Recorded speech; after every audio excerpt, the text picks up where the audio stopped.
There's a very famous trainer who's working with a couple of these fighters for the very first time. In fact, working with everybody tonight, talking about former champion James Buddy McGirt. He's able to motivate and rejuvenate. We've seen that with Arturo Gatti and current light heavyweight champion of the world, Antonio Tarver. He'll try to do that tonight with, in the main event, Prince Ajambo, who's trying to become a better fighter, and then Stevie Johnston, who's trying to rejuvenate his career, a former two-time champion. So Buddy will be busy tonight.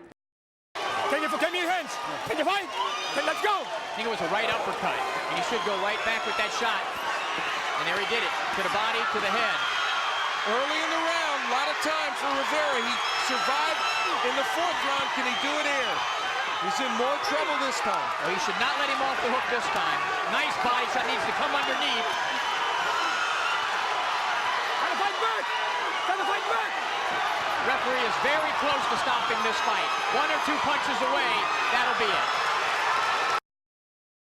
Joey, first off, hey, congratulations. First off, let's talk a little bit. One of the things I referenced was his ring walk. It kind of reminded me of Corey Spinks when he took on Zab Judy. Took an hour and a half to get in the ring. How did that affect you before the start of the fight? Well, that was one of my favorite songs. So actually, I just, when you say Joey or Jimmy, can't really tell in the crowd, so I just pretend it was for me. Tony Robbins is, but I mean, I just mind flipped it. Well, let's talk a little bit about your power. You hurt him every time you hit him, especially with the right hand. It had a tremendous impact. I'm gonna tell you this: try boxing with Jeff Lacey, Keith Thurman, Chad Dawson, or Winky Wright. And having Dan Birmingham. Let's take a look. Let's take a look here, and you take us through what's happening. Actually, at this point in time, I'm not doing what Dan's telling me to do. Except once I was crowding a little too much. I was just told to step up on top of him and not give him any room to breathe. No one can handle that power. No one can.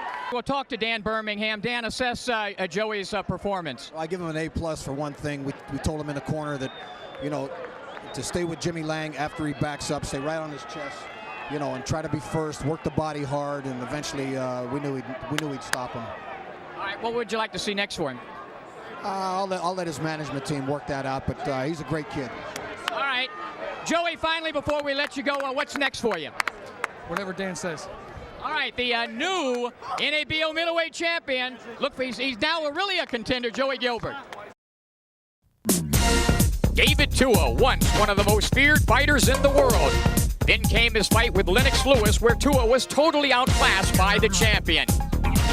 Another poor showing, this time against crafty Chris Bird, has Tua's boxing future in total jeopardy. Tonight, the Tua man faces unbeaten Frez Oquendo. Oquendo, coming off 4 straight KOs, says tonight he'll not only beat, but knock out David Tua. So the stakes are high for Tua. It could be boxing oblivion or back to the heights of the heavyweight division. For Oquendo, a win over Tua could propel him towards a world's championship. We are in Chester, West Virginia, at the Mountaineer Racetrack and Gaming Center. Not for thoroughbred racing, but for big-time heavyweight boxing inside the Harb. Our main event, scheduled for 12 rounds, NABF heavyweight champion Frez Oquendo, the boxer, takes on David Tua, the slugger from New Zealand. Combination by Tua, whacking right hand by Tua, left hook by Tua, wobbled him. Oquendo says he's not hurt. He gets hit with a big right hand. And I think he did feel that power of David Tua. He looks a little wobbly. Let's see if Tua will jump on him. David Tua sensing he may have Oquendo in some trouble. Right hand, just missed with a left hook. Right hand by Tua. Left hook by Tua. Oquendo in a lot of trouble on the ropes. David Tua has his shot. A big left and a right. He's nearly out on his feet. Tua, uppercut, right hand, left hand. Huge trouble. The fight is stopped. The fight is stopped. David Tua knocks out Frez Oquendo. He is back at the top of the heavyweight ladder.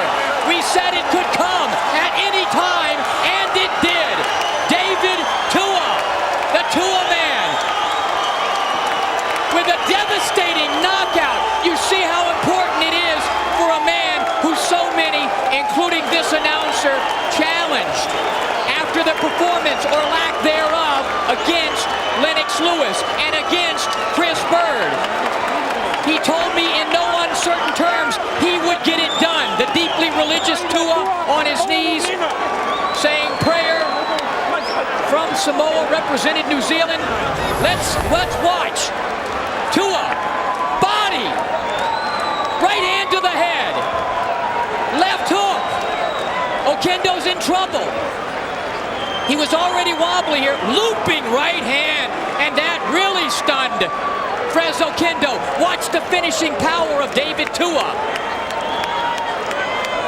Tua now, sensing he's got his man hurt. Uppercut, right hand, left hook, another left hook.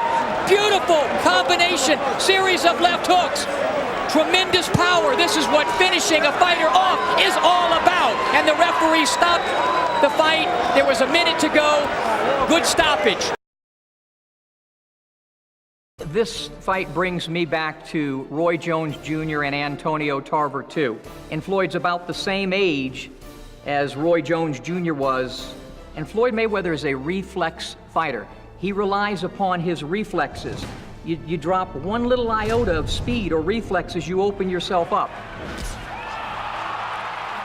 And in this case, he's opening himself up potentially against a guy who has big-time power. Left hand by Ortiz. Arnudez eats an uppercut, and the referee steps in and stops it. We saw in Floyd's last fight in Shane Mosley where he got caught with a shot from a Sugar Shane Mosley that's not the same fighter that he used to be. Would not surprise me at all to see Floyd on the canvas in this fight. If ever there was a guy who was born to fight, who was born to be a boxer, it's Floyd Mayweather. At the end of the day, Floyd is the one that prepares Floyd. He's got a lot of ring savvy and ring guile, so he will really bring out the best or the inexperience in Canelo Alvarez. You're on one heck of a roll. 15 straight victories, multiple world titles since 2005. What are your goals as a fighter at this point in your career? My goals is to maintain giving honor and exciting fight to the fans. This will be a youngster you're facing, on Saturday night, and he's a good fighter. What do you think of Tim Bradley? It is a good fight on Saturday, Tim Bradley is. I love to fight Tim Bradley because he's undefeated. He's a champion, and I believe that I'm faster than him and stronger than him. Hello and welcome to In This Corner TV. I'm James Smith. Well, Saturday night has turned into Sunday morning. We're still here at the MGM Grand, where earlier in the night, in that ring that they're tearing down, it was Floyd Money Mayweather making it 43-0 with a hard-fought, unanimous 12-round decision over Miguel Cotto. I said going into this fight that I thought it could be a very entertaining and interesting fight, and it was. Here's what the unbeaten pound-for-pound king had to say about his victory tonight over Miguel Cotto. You actually tonight won the fight hands down. Well, it's like I said before, protect yourself at all time. I came straight ahead like I told you guys I was going to do. I told you guys, go back and look at 24/7, and I told you guys this fight wouldn't go the distance. He said the fight wouldn't go the distance. So we gave the fans what they wanted to see. Now, you're not mad at me anymore, right, about that little prediction of mine? I'm not mad at nobody. Okay, we love each other. All right, fantastic, man. Great performance. Thank you. Tail of the tape for Hugh Jackman, hailing from Sydney, Australia. 6'2", a solid 215 pounds, 78-inch reach, a 17-year professional.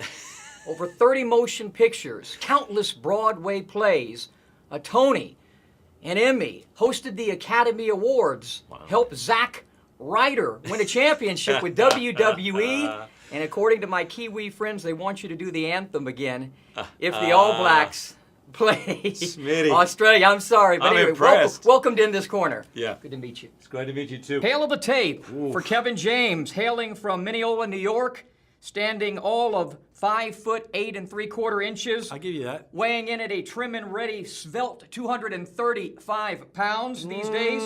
I gotta change that up a little bit. Tail of the tape for Samuel L. Jackson, standing nearly 6'3", weighing in at a svelte 187 pounds, a reach of nearly 68 inches, with a professional record of 66 movies, grossing over $3 billion the most of any actor in Hollywood history in a career spanning all the way back to 1972, known for some of the most powerful and riveting roles in big screen history. Wow, I need to bring you everywhere with me. I want you to announce that to my kids when I come down for breakfast, that I'm about to take the table. That's nice.